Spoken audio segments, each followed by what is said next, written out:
Assalamualaikum warahmatullahi wabarakatuh. Kembali lagi di channel Radio Horor.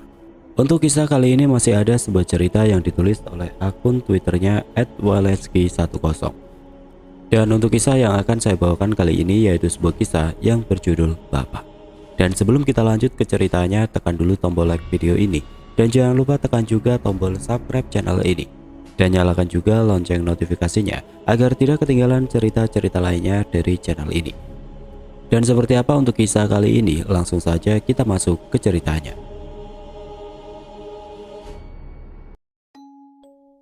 Wati menggenggam erat gagang kursi roda agar tidak bergerak. Sementara Rian sang adik membantu bapak turun, lalu memapahnya naik ke tempat tidur. "Bapak haus, Dik," ujar bapak setelah duduk bersandar di atas kasur. Wati segera mengambil apa yang bapak minta. Rian membuka tirai jendela kamar agar cahaya matahari bisa masuk, tapi bapak keberatan. "Jangan dibuka, Yan, silau," pinta bapak sambil memicingkan mata. Pemuda itu pun mematuhinya. "Bapak mau makan, Wati ambilin." "Gak usah, bapak gak lapar." "Ya sudah, kalau gitu bapak istirahat aja, nanti sore baru minum obat," ujar Wati sembari menyelimuti bapak yang hanya diam. Rian mengekor di belakang Wati yang melangkah keluar kamar, lalu duduk di ruang tamu. Sejenak mereka diam. Wati nampak cemas. Rian tahu apa yang menjadi keresahan kakaknya. "Kasihan bapak ya, Mbak," ucap Rian memecah kebisuan. Wati menghela nafas. "Aku bingung, Yan. Kita harus gimana? Sebenarnya aku maunya bapak tetap di rumah sakit. Seenggaknya di sana bapak diobati." Rian hanya bisa mengangkat bahu pertanda pasrah. "Aku juga maunya gitu, Mbak. Tapi kamu kan tahu sendiri, bapak yang minta pulang, nggak betah katanya. Terus kalau nggak ke rumah sakit, mau berobat kemana? Katanya sih mau berobat alternatif aja. Pokoknya bapak bilang dia nggak mau lagi ke rumah sakit." Wati terdiam. Rian pun juga ikut diam. Keduanya lantas hanyut dalam pikiran yang sama tentang bapak mereka. Sudah lebih dari setahun bapak keluar masuk rumah sakit. Namun kombinasi penyakit gula dan paru-paru yang diidapnya kian menunjukkan tajinya. Sosoknya yang dulu angker dengan kumis melintang, kini begitu kurus. Kecanduannya akan rokok serta pola makan yang sembarangan telah menciptakan monster penyakit dalam tubuhnya yang kini meledak bagai bom waktu. Banyak yang bilang kalau saja bapak dulunya bukan tentara, mungkin dia tidak akan mampu bertahan sampai sejauh ini. Namun tubuh dan mentalnya yang keras ditempa selama masa baktinya pada negara membuat bapak mampu melawan semua rasa sakit itu. "Bapak mau makan apa? Nanti Wati beliin," tanya Wati ketika jam makan malam tiba. "Apa aja, Lati. Rasanya sama saja. Gak ada yang bisa menandingin masakan ibu kamu," jawab bapak. Wati tersenyum. Dia setuju. Bagi mereka masakan ibu adalah yang terbaik di dunia. Tidak ada perdebatan untuk itu. Namun sejak ibunya meninggal 3 tahun yang lalu, mereka harus beradaptasi dengan masakan warung yang kata bapak rasanya hambar. Jangankan menyamai masakan ibu, mendekati pun tidak. Al-Fatihah buat ibu. Wati sudah mencoba untuk masak sebisanya, tapi meskipun bapak tidak pernah berkomentar, namun Wati tahu kalau masakannya belum mampu memuaskan selera bapak. "Mbak, besok kita jadi bawa bapak ke tempat Kiroso. Katanya kalau mau ke sana harus pagi-pagi, pasiennya banyak banget," tanya Ria. "Gak tahu lah, Yan. Sebenarnya aku gak suka bapak berobat ke tempat-tempat begitu. Paling nanti cuma dikasih air putih. Sembuh syukur, gak sembuh ya udah. Gak jelas banget." Rian hanya bisa tersenyum getir. Ucapan kakaknya barusan adalah sebuah kenyataan yang pahit. Memang sejak keluar dari rumah sakit, dia dan kakaknya coba membawa bapak ke sejumlah tempat pengobatan alternatif. Namun hingga kini belum juga menuai hasil yang memuaskan. Situasi itu membuat semangat bapak seolah pudar. Dia kini jadi sering duduk melamun di teras rumah, tempat favoritnya di mana dia dulu sering duduk sambil menghabiskan berbatang-batang rokok sebelum akhirnya penyakit memaksanya berhenti total. "Pak, bapak jangan sering duduk di sini, nanti masuk angin. Mending bapak istirahat di dalam," pinta Rian. "Bapak bosen ya di kamar terus. Keluh bapak lantas terbatuk-batuk. Rian cuma bisa diam. Penyakit memang membuat kondisi tubuh bapak berubah drastis, tapi tidak dengan wataknya yang keras kepala. Kalau dia sudah punya mau, tidak ada yang bisa melarangnya. Namun bapak bukanlah manusia super. Usianya yang sudah lanjut ditambah penyakit yang terus menggerogoti, membuatnya kini hanya bisa berbaring di tempat tidur. Bertumbuk-tumbuk obat racikan serta sejumlah ramuan dari berbagai tempat pengobatan kini tidak pernah disentuhnya lagi. Percuma katanya, membuat Wati dan Rian jadi bingung harus bagaimana. Setelah beberapa bulan kondisi bapak kian miris. Dia makin sulit makan hingga harus disuapi. Buang air pun harus dibantu, membuat kedua anaknya makin sedih sekaligus khawatir. Namun tanpa disadari, semua itu merupakan awal dari serangkaian peristiwa yang kelak menyingkap sebuah rahasia yang selama ini tersimpan rapat. Malam itu Wati yang baru pulang kerja jadi heran melihat bapak yang sedang duduk di teras rumah. "Loh Pak, bapak kok bisa duduk-duduk di sini?" tanya Wati sambil mengernyitkan dahi. Tapi bapak hanya diam, pandangannya kosong lurus ke depan. Wati makin bingung, tapi juga takjub. Bapak nampak sehat meski sedikit pucat. Wati pun langsung duduk di samping bapak, tapi bapak seolah tidak menghiraukan kehadirannya. Wati kembali ingin bertanya. Dia benar-benar tidak habis pikir bagaimana bapak yang belakangan ini hanya bisa berbaring, kini duduk dengan nyaman tanpa meringis. Namun belum sempat Wati membuka mulut, mendadak muncul wajah Rian yang melongok dari dalam rumah. "Mbak, kamu baru pulang? Itu bapak di kamar dari tadi nanyain kamu." "Ah?" Wati spontan menoleh. Kosong. Bangku di sebelahnya kosong, membuatnya terperangah bagai hilang kata-kata. "Kenapa Mbak? Kok bingung gitu? Itu bapak di kamar dari tadi nanyain kamu. Katanya sudah malam begini kok kamu belum pulang." Ucap Rian mengulangi perkataannya. Iya, aku baru pulang lembur. Bapak sudah makan belum?" Saut Wati coba bersikap senatural mungkin demi sembunyikan rasa gugup. "Sudah, tadi sudah makan bubur. Ya sudah, sana temui bapak dulu," balas Rian lalu kembali masuk ke dalam rumah. Wati kembali melirik kursi kosong. Kini dia malah jadi merinding. Meski akal sehatnya bilang kalau tadi hanyalah imbas dari rasa lelah, namun hati kecilnya berkata sebaliknya. Apa aku baru saja melihat hantu?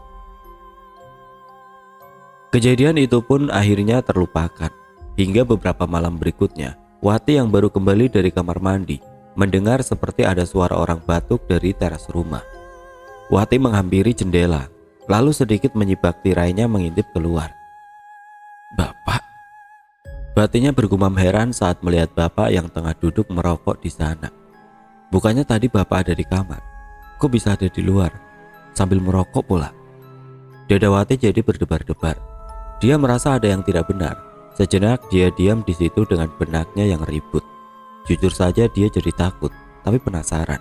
Akhirnya dia paksakan nyali untuk mengintip sekali lagi. Pelan-pelan dia kembali menyibak tirai dengan tangannya yang jadi gemetar. "Ah!" Wati spontan menjerit. Bapak tiba-tiba sudah berdiri di luar jendela, persis di hadapannya, sambil menyeringai.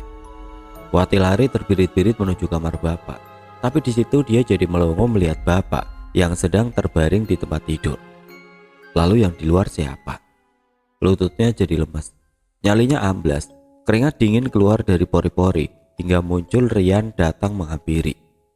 "Mbak, kamu kenapa? Kok mukamu jadi pucat begitu?" Wati menjawab dengan suara gemetar sambil menunjuk-nunjuk ke arah luar. Di teras ya, di teras ada orang mirip bapak," jawab Wati terbata-bata. Rian kaget, dia bergegas memeriksa ke depan. Tapi di situ dia tidak menemukan apa-apa, hanya ada bau rokok yang masih santer tercium. Rian kembali ke kamar bapak. Wati langsung menyambutnya dengan tatapan mata seolah minta jawaban secepatnya. "Gak ada siapa-siapa mbak, mungkin kamu salah lihat, atau barangkali cuma orang yang kebetulan lewat sambil merokok. Baunya ke bawah sampai ke dalam."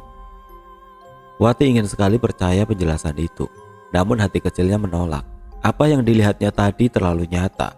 Sudah 2 kali dia begitu, terlalu janggal untuk dianggap sebuah kebetulan. Esok harinya kondisi bapak mendadak drop. Wati dan Rian pun langsung melarikan bapak ke rumah sakit.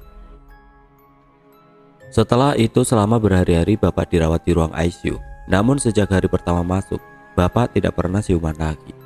Dokter bilang kalau beberapa organ tubuh Bapak sudah tidak berfungsi. Dokter juga bilang hanya keajaiban yang bisa menyelamatkan nyawa Bapak. Bisa dibilang Bapak tengah sekarat. Hal itu jelas membuat Wati dan Rian amat terpukul. Meski mereka telah siap dengan kemungkinan yang terburuk, namun tetap saja mereka tidak mau kehilangan Bapak. "Kamu pulang saja, Yan. Sudah berhari-hari kamu nunggu Bapak di sini. Biar aku yang gantian jagain Bapak," pinta Wati malam itu. Rian menurut, dia pun pulang sambil berpesan agar Wati cepat menghubunginya kalau ada apa-apa. Dia masih berharap kalau bapaknya bisa melewati masa kritis, meski kemungkinannya amatlah kecil. Tiba di rumah, Rian ingin langsung mandi. Namun dia jadi kaget begitu melihat seperti ada orang yang sedang duduk di atas ranjang Bapak di dalam kamar. "Bapak?" Orang lain mungkin akan lari terbirit-birit, tapi tidak dengan Rian. Dia bukan penakut, hal itu justru membuatnya jadi penasaran. Benaknya bilang kalau itu bukanlah Bapak. Dia pun langsung menyeruak masuk lalu tanpa basa-basi menghardik lantang. "Siapa kamu? Pergi dari sini, jangan ganggu." Tapi Bapak malah menyeringai. Alih-alih takut, Rian makin meradang. Nyali pemuda yang satu ini memang patut diacungi jempol. Sudah jelas kalau dia mewarisi mental baja dari bapaknya. Rian membaca ayat-ayat suci dengan lantang, sementara Bapak masih duduk di sana, seolah menantang.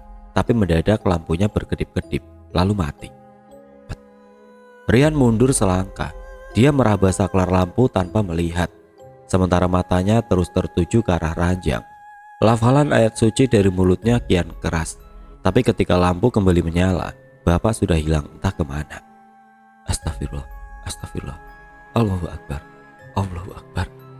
Mulut Rian tidak henti mengucap. Dipandanginya seisi kamar yang kini kosong.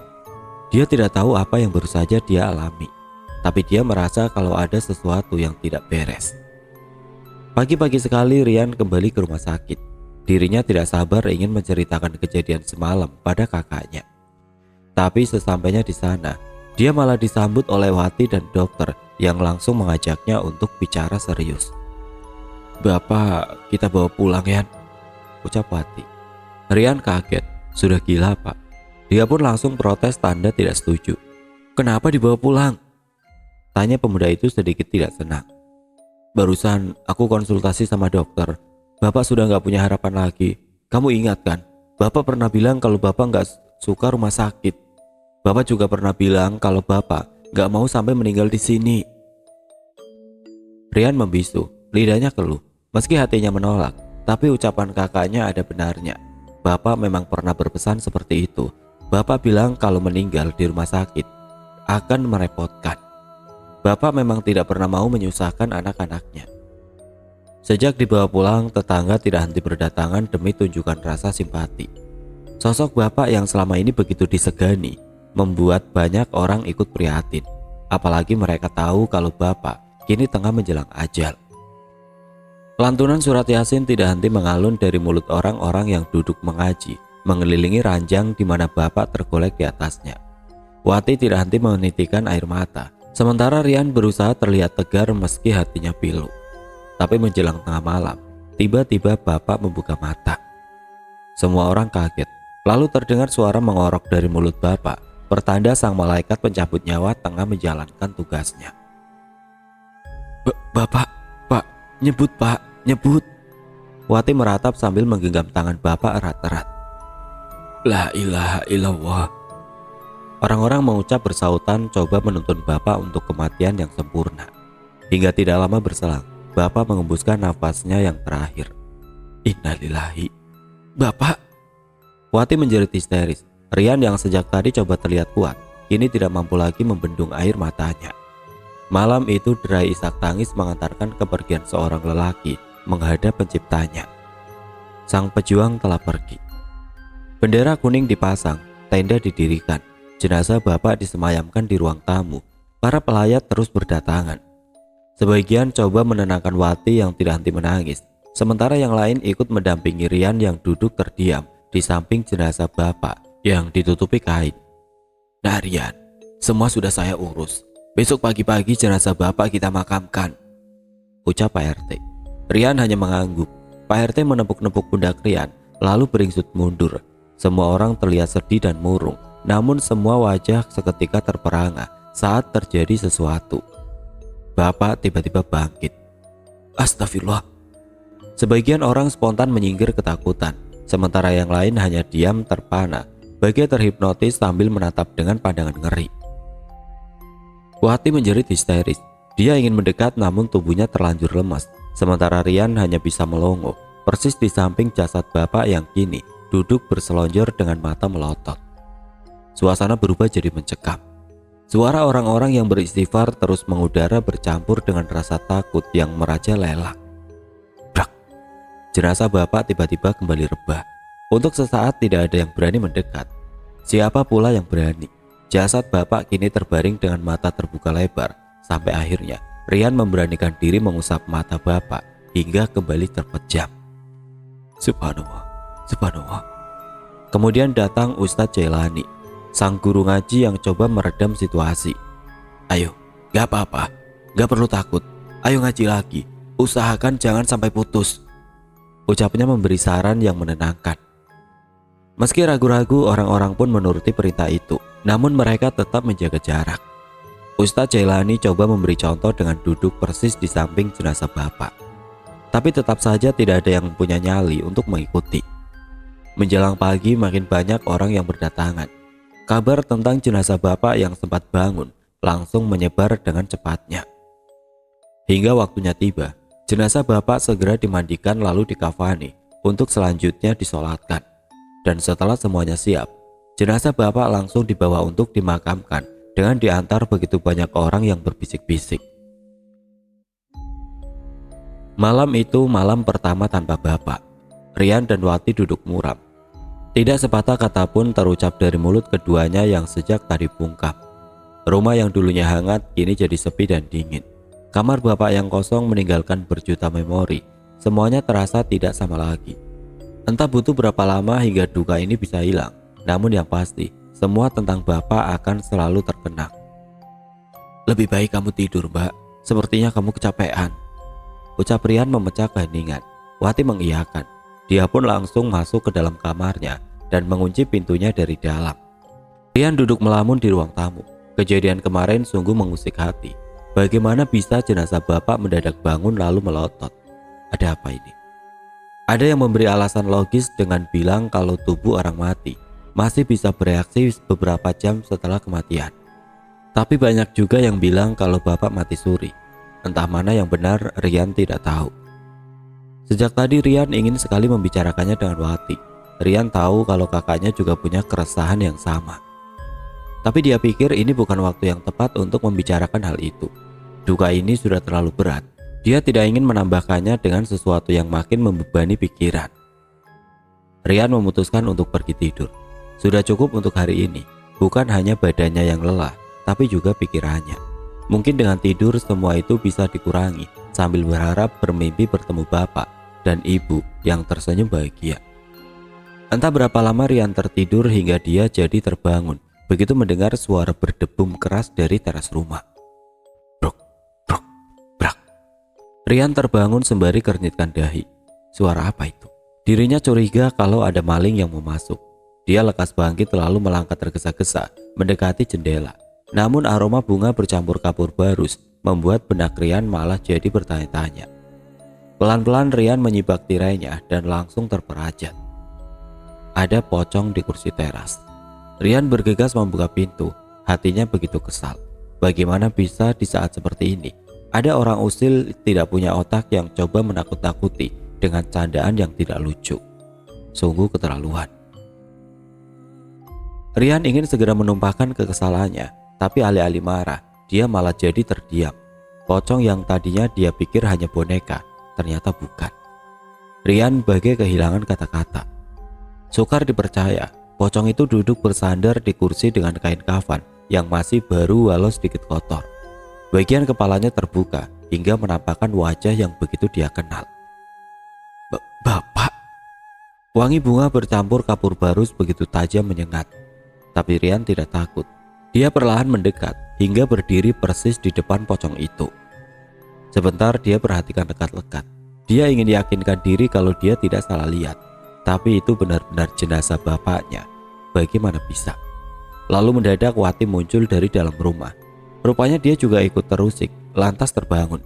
Dan ketika dia melihat pocong bapak, seketika dia memekik histeris. "Bapak!" Wati pun terkulai pingsan. Rian sigap membopong tubuh kakaknya masuk ke dalam rumah. Teriakan Wati memancing para tetangga untuk berdatangan.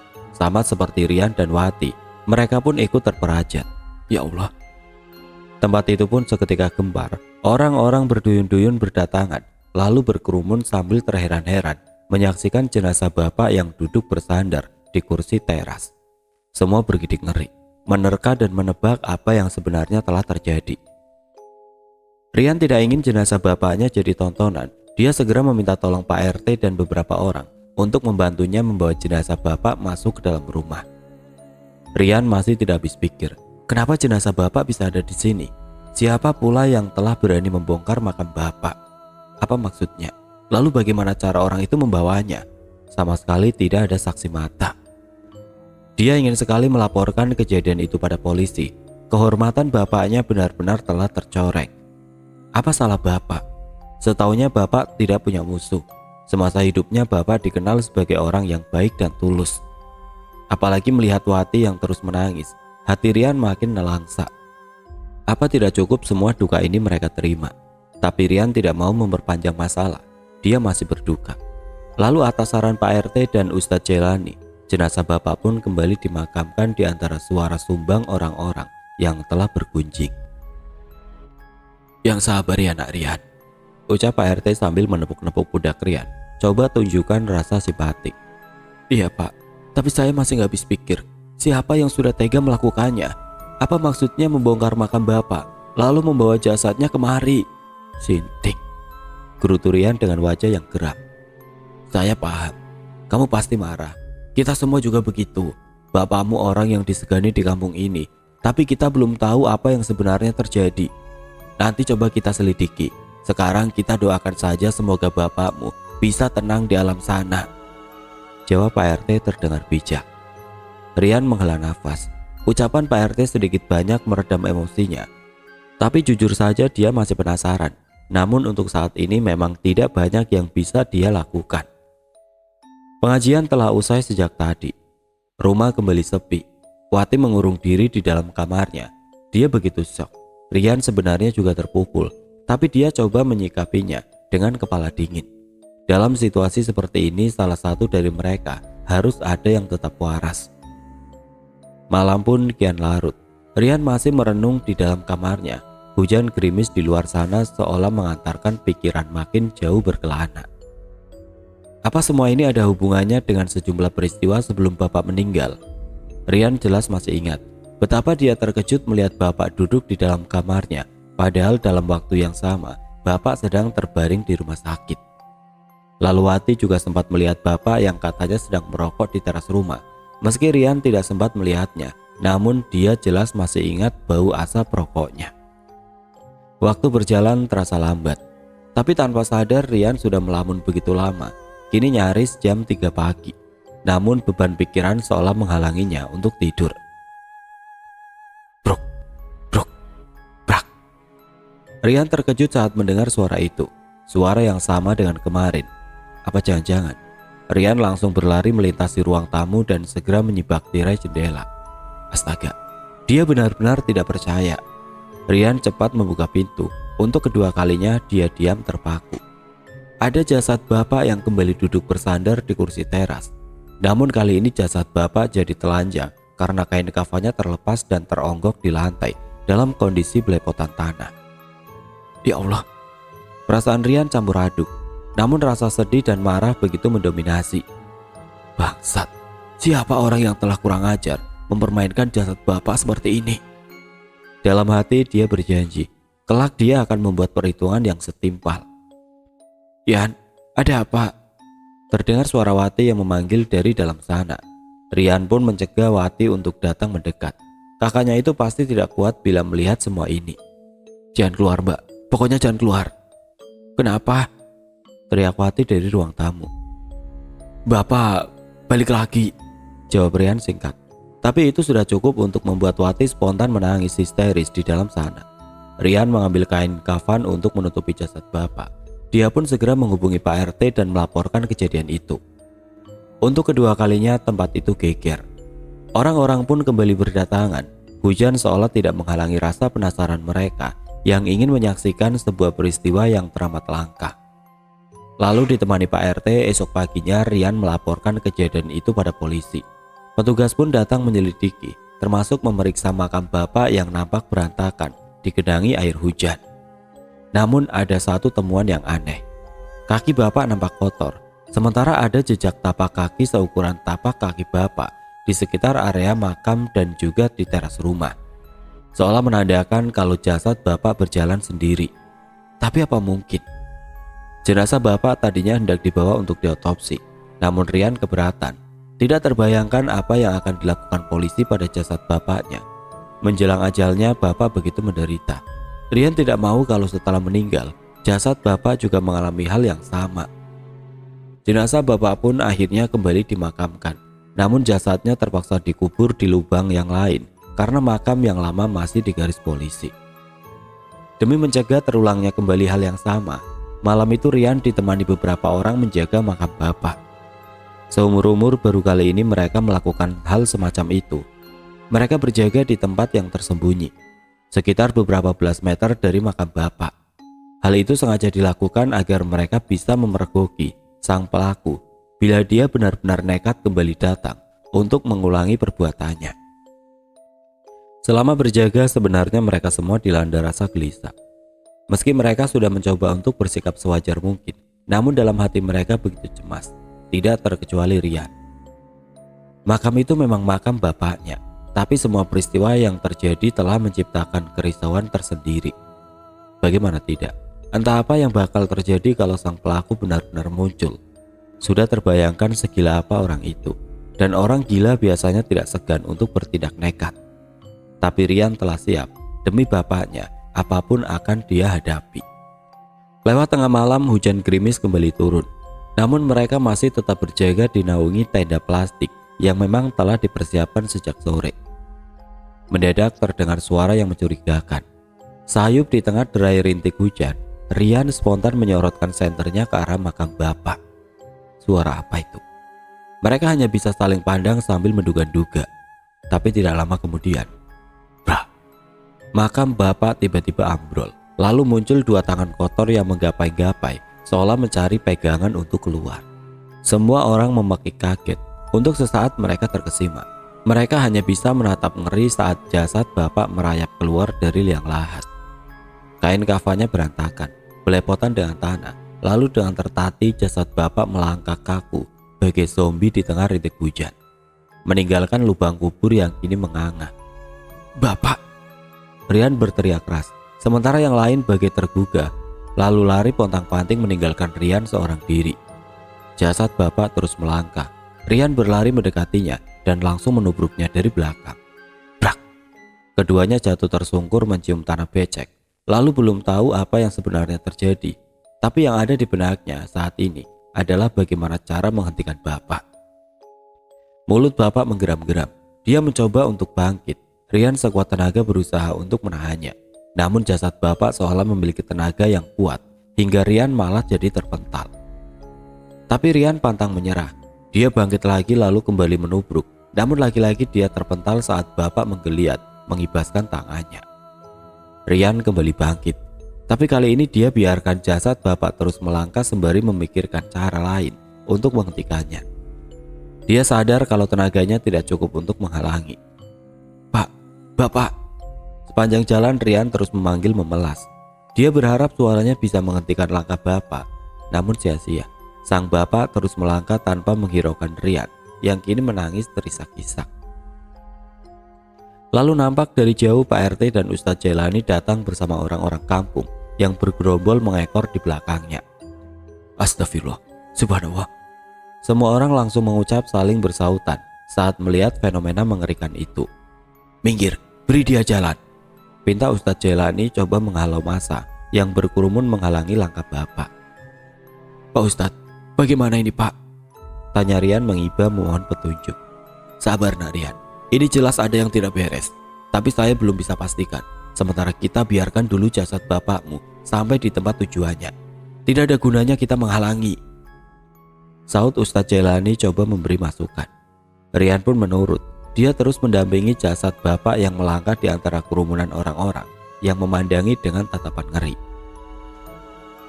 Rian jadi sedih. Hatinya bagai tersayat melihat jasad bapaknya jadi sirkus tontonan orang satu kampung. Hingga sampai di depan rumah, Wati telah menyambut kedatangan mereka dengan tangisan sambil menjerit-jerit. Bapak, ya Allah, Bapak kenapa? Rian pun langsung mendekati kakaknya, lalu memeluknya demi menenangkan. Sang kakak menangis terseduh-seduh dalam pelukan Rian. Sementara jasad bapak telah sampai di teras, lalu duduk bersandar pada kursi, lantas diam. Astagfirullah, subhanallah. Orang-orang kembali berucap bersahutan. Setelah menunggu beberapa saat, tubuh bapak benar-benar diam dengan mata terpejam. Jasadnya pun langsung dibawa masuk ke dalam rumah. Maaf Narian, menurut dugaan saya sepertinya jasad bapakmu ini dikuasai oleh jin atau sebangsanya. Tapi mudah-mudahan dugaan saya salah. Ujar Ustadz Jailani pada Rian saat mereka dan sejumlah orang duduk mengelilingi jasad bapak yang kini terbujur bagai tidur. Ya Allah, memang bisa begitu Pak? Bukankah biasanya makhluk halus itu merasuk ke dalam tubuh manusia yang masih hidup? Maksud saya seperti orang kesurupan. Sahut Rian coba mendebat. Ya, biasanya memang begitu. Tapi dari beberapa kasus yang saya tahu, pernah terjadi juga hal semacam ini. Jasad orang yang telah meninggal dikuasai oleh iblis. Rian tertegun. Kalau memang benar seperti itu, lantas apa yang menyebabkan jasad bapak dikuasai iblis? Rian tidak mampu temukan benang merahnya. Semua masih jadi misteri yang membingungkan. Assalamualaikum. Terdengar ucapan salam dari luar. Nampak seorang laki-laki tua berbadan tegap yang tengah berdiri di ambang pintu. Waalaikumsalam, balas orang-orang serempak. Cari siapa Pak? Tanya Rian. Cari kamu, jawab lelaki itu. Rian langsung berkerut mendengar dirinya disebut. Cari saya? Apa kita saling kenal? Maaf, silakan masuk dulu. Lelaki tua itu lalu masuk, namun langsung tertegun begitu melihat jasad bapak yang terbujur kaku. Innalillahi, astagfirullah, ucapnya sambil geleng-geleng kepala. Maaf, bapak ini siapa? Sepertinya bapak kenal dengan bapak saya. Tentu saja, saya sangat mengenal bapakmu. Mungkin kamu lupa, saya Bambang, teman bapakmu di kesatuan dulu. Saya pernah beberapa kali berkunjung kemari, tapi itu sudah lama, waktu kamu masih kecil. Jawab lelaki itu. Rian mengernyitkan dahi berusaha mengingat-ingat. Oh iya, sekarang saya ingat. Pantas saja wajah bapak terasa familiar. Lalu apa maksud bapak mencari saya?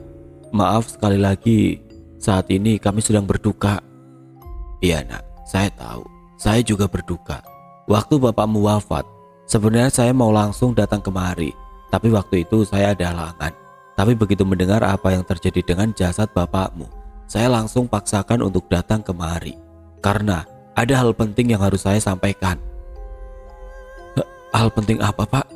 Sepertinya bapak ini tahu sesuatu. Tanya Rian coba menyelidik. Ya, saya memang tahu apa yang terjadi. Maaf kalau saya harus sampaikan hal ini. Mungkin terdengar sedikit tidak masuk akal, tapi ini kenyataannya. Lelaki itu sejenak diam. Dipandanginya wajah setiap orang satu persatu, lalu kembali melanjutkan penuturannya. Ketahuilah, bapakmu jadi begini karena dia bersekutu dengan iblis. Semua orang terkejut, apalagi Rian. Jujur saja meski lelaki ini teman lama bapaknya, tapi Rian tidak bisa begitu saja percaya ucapannya. Bapak tahu dari mana? Tanya Rian menagih pembuktian. Ini bukan perkara main-main. Tuduhan semacam itu butuh penjelasan yang konkret. Kamu dengarkan baik-baik. Saya akan ceritakan semuanya dari awal agar kamu bisa mengerti betapa besarnya pengorbanan bapakmu untuk anak-anaknya. Sebentar lelaki itu memandangi jasad bapak. Rian menanti dengan dada yang jadi berdebar-debar. Sementara Ustadz Jailani dan yang lainnya tetap siap mendengarkan. Lalu Pak Bambang pun memulai kisah panjangnya. Dulu, waktu pecah konflik perang di Timur Timur, bapakmu mendapat gilirannya untuk bertugas di sana. Bapakmu tidak bisa mengelak. Tugas adalah tugas. Sebagai seorang prajurit, perintah harus kami laksanakan. Tapi bapakmu jadi khawatir. Mengingat situasi yang tengah memanas di sana, bapakmu takut kalau sampai terjadi hal yang buruk menimpa dirinya. Sedangkan anak-anaknya waktu itu masih kecil-kecil. Untuk itu sebelum berangkat, bapakmu sengaja mencari bekal demi menjamin keselamatannya selama bertugas agar bisa pulang dengan selamat. Kami semua juga begitu. Awalnya saya tidak tahu bekal macam apa yang dibawa bapakmu ke sana. Sampai akhirnya terjadi suatu peristiwa yang mengungkapkan semuanya. Waktu itu kami tengah berpatroli di dalam hutan. Tapi mendadak pasukan kami disergap oleh pasukan musuh. Kami yang kalah jumlah akhirnya kocar-kacir. Saya dan bapakmu terpisah dari pasukan. Kami berdua jadi bulan-bulanan serangan musuh hingga akhirnya bapakmu tewas tertembak. Apa? Bapak saya tewas tertembak? Saud Rian dengan wajah terperangah. Begitu pula dengan semua orang yang sejak tadi turut menyimak. Ya, bapakmu benar-benar tewas tertembak. Waktu itu saya sendiri yang membawa mayat bapakmu ke sebuah tempat persembunyian untuk menunggu bala bantuan datang. Tapi di situ juga saya menyaksikan sebuah keajaiban.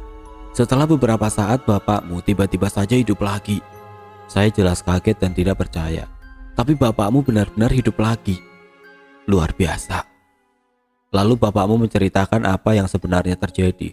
Rupanya dia bersekutu dengan iblis dan membiarkan iblis itu bersemayam dalam tubuhnya. Singkat kata, bapakmu tidak bisa mati. Saya paham kalau apa yang dilakukan bapakmu itu sangat berbahaya.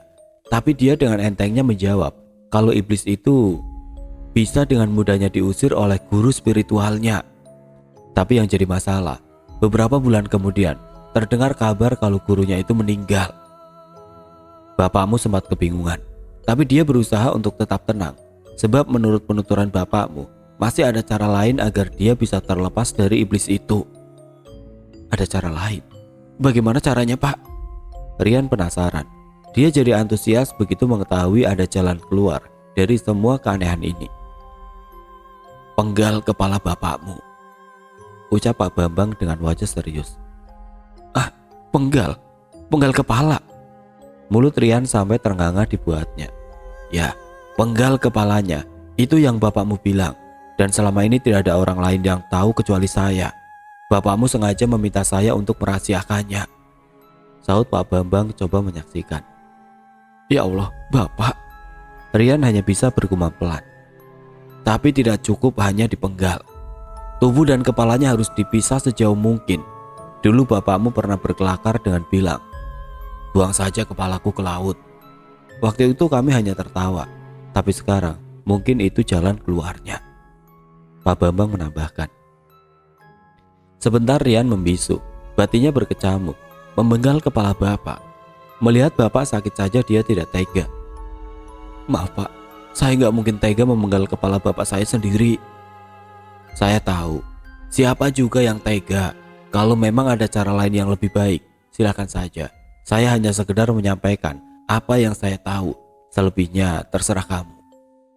Rian kembali tertegun. Pikirannya menimbang-nimbang.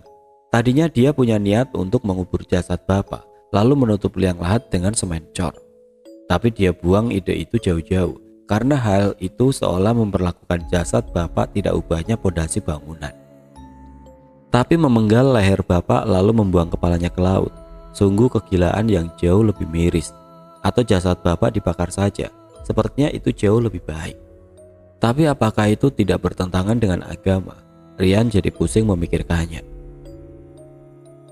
Lakukan saja Yan, penggal kepala bapak, ujar Wati tiba-tiba sambil melangkah keluar dari dalam kamar. Rupanya sejak tadi dia ikut menyimak apa yang sejak tadi Pak Bambang sampaikan. Enggak Mbak, apa-apaan kamu, sudah gila Pak? Rian sewot tidak terima dengan ucapan kakaknya. Enggak Yan, aku enggak gila. Kemarin malam aku mimpi didatangi bapak. Dalam mimpi, bapak minta supaya kepalanya dipenggal. Tadinya aku pikir itu hanya sekedar mimpi, tapi sekarang aku yakin kalau itu sebuah pesan dari bapak.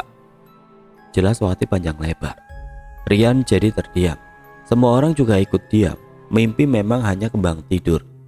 Tapi terkadang mimpi juga bisa menyiratkan sebuah makna.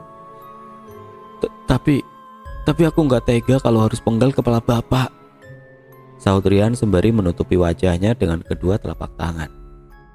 Biar saya saja yang melakukannya, ucap Pak Bambang tiba-tiba. Semua mata langsung tertuju padanya. Ada tatapan mata heran, ngeri, tapi ada juga yang takjub dengan kesanggupan Pak Bambang barusan. Kalau kamu tidak sanggup, biar saya saja yang melakukannya. Bapakmu adalah teman baik saya. Dia sudah saya anggap saudara.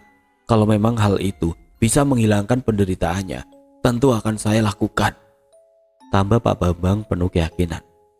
Mata Rian langsung tertuju pada Ustadz Jelani, seolah minta pendapat. Bukan apa-apa, memenggal kepala jenazah bukanlah hal biasa. Ustadz Jelani pun akhirnya angkat bicara. Kalau memang itu jalan yang terbaik, lakukan saja. Semoga perbuatan kita diridhoi Allah dan arwah bapakmu bisa tenang di alam sana. Akhirnya malam itu juga proses pemenggalan kepala bapak dilakukan. Sebuah pisau tajam yang biasa digunakan untuk menyembelih hewan kurban pun telah siap. Prosesnya sengaja dilakukan di dalam kamar bapak yang tertutup. Hanya ada Pak Bambang di dalam sana. Bukan apa-apa, perbuatan macam itu terlalu sadis untuk dilihat. Memenggal kepala orang yang sudah mati bukan hal yang biasa dipertontonkan di muka umum. Rian dan Wati menunggu harap-harap cemas, sementara yang lain sengaja diminta untuk menunggu di luar rumah karena saking banyaknya orang yang datang demi menjadi saksi atas peristiwa langka itu. Hampir setengah jam Pak Bambang ada di dalam sana. Suasana begitu hening, setiap orang seolah menahan nafas, hingga akhirnya terdengar suara pintu kamar dibuka dari dalam. Pak Bambang keluar dari dalam kamar sembari menenteng sebuah bungkusan kain putih. Semua mata tertuju padanya. Tanpa bertanya, semua orang tahu kalau isi bungkusan itu adalah potongan kepala bapak. Setelahnya jenazah bapak yang kini tanpa kepala langsung diurus dan kembali dikebumikan. Begitu banyak orang yang menyaksikan sosok pejuang negara dan keluarga terpaksa dimakamkan dengan anggota tubuh yang tidak utuh. Sungguh memilukan. Setelah pemakaman selesai, Pak Bambang ditemani Rian pergi membawa kepala bapak menuju laut yang lokasinya sengaja mereka rahasiakan. Mereka tidak ingin perbuatan itu menyita perhatian. Bagaimana tidak? Membuang kepala orang adalah perbuatan yang tidak wajar. Mereka tidak mau tersangkut masalah bila hal itu sampai diketahui oleh halayak ramai. Setelah semua kejadian itu, jasad bapak tidak pernah bangun lagi. Rupanya apa yang diceritakan Pak Bambang adalah satu kenyataan yang masih sukar dipercaya. Seorang bapak rela menjadikan tubuhnya sebagai sarang iblis demi keluarganya. Tapi itulah sosok seorang bapak. Dia memang tidak pandai ungkapan kasih sayangnya dengan kata-kata. Kadang dia terlihat kaku, tapi ketahuilah, jauh dalam lubuk hatinya, dia begitu mencintai keluarganya. Apapun akan dia lakukan demi keluarganya bahagia. Apapun.